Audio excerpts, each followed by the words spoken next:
Alright everybody, welcome to the Sink Factory in beautiful Berkeley, California. Today we are rebuilding a Chicago number 50. Now I know what you're thinking, that Chicago 50 probably doesn't look like my Chicago 50. It's got a custom Sink Factory spout and Strom Living handles, formerly Strom Plumbing, and of course it's polished nickel instead of chrome. So let's get started. First thing we want to do is take this T off the bottom here, which may or may not be there. Some of the newer ones are going to use supply lines, and you just leave them there. The T has a gasket. It needs to be changed. Funny gasket there. So we'll just kind of get this stripped down first. Get rid of the nut.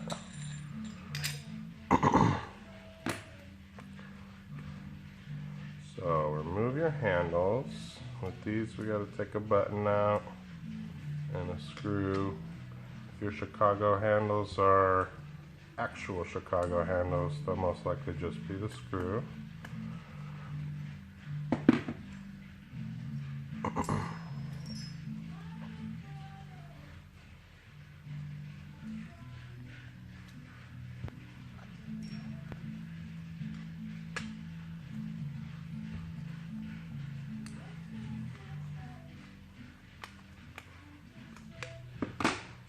Okay,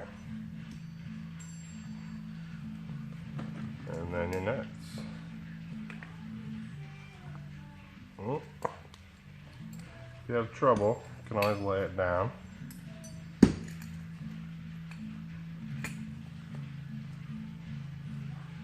And we can use the body as leverage.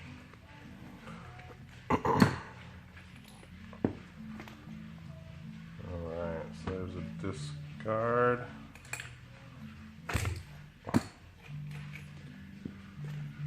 Discard. Now, there's no front or back to these. If it has writing at the bottom, that's the back. This one does not. Either it was buffed off or it didn't have it. So we'll not worry about that right now. Often your spout nut is hand tight. That one was a little extra.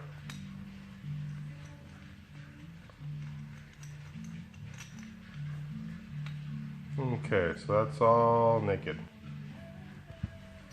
And we got a few things here. A couple O-rings. And let's see, so it has a 2.2 gallon per minute aerator, which we don't want here in California anymore. Might as well change these split rings while we're here. So that's naked there. I'm going to start back with this by putting on split rings first. Part number 50-036. Let's just go on there loose. And then 50-035. That's your base there. And you want to check the spout base while you have it out. You want a nice square edge here. If it gets rounded off, it's going to be more wobbly, more unstable.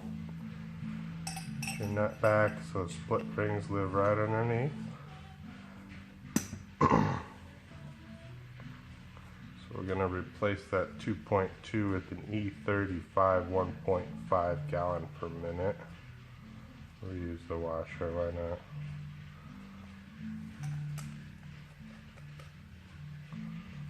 not? Okay, so we've changed the aerator, 2 O-rings and 2 split rings. And we're done with that. But actually, let's go ahead and put that in now. A little bit of grease. Make sure it's plumbing grease, nothing that is a petroleum product. No petroleum.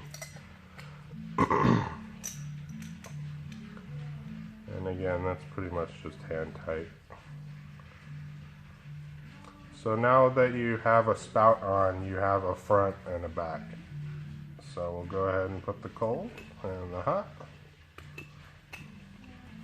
Put your nut back on. Make sure your nut is completely empty of any old washers. If you're changing from a compression cartridge, especially an old one, there may be stuff in there that you don't want.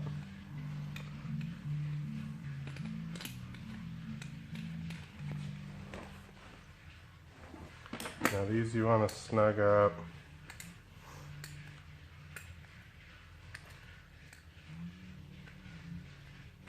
Chicago cartridges rotate in place until the nut is tight. So for instance, if you have it a little loose still, you can force, that's on and off, but you can still force that cartridge to rotate until this is tight. So that's how you actually determine, if you have a lever handle, where you want it to sit. You position it and hold it firm while you tighten that nut, and that's how it sits until it's on off. So we got that handle on, might as well go ahead. Sometimes it's tricky to get these screws in these handles. There we go.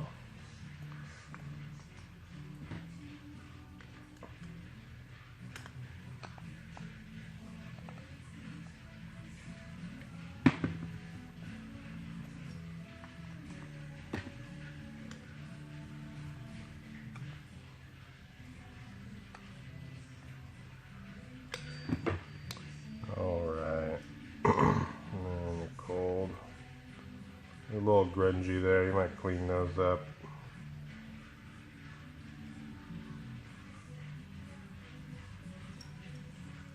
It pretty much just wipes off, if you so choose.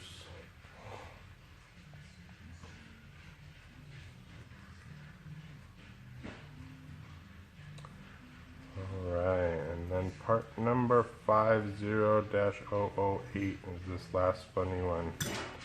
And you'll want to change it on the side with the pins. So there's your two pins. I'm going to pop it over those pins.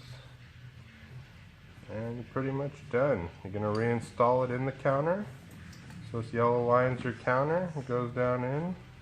Of course, your washer and your nut, tighten up.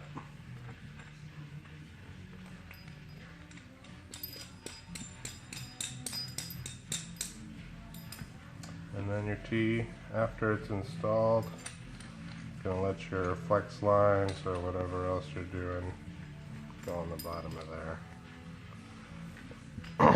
So there you have a newly rebuilt Chicago number 50.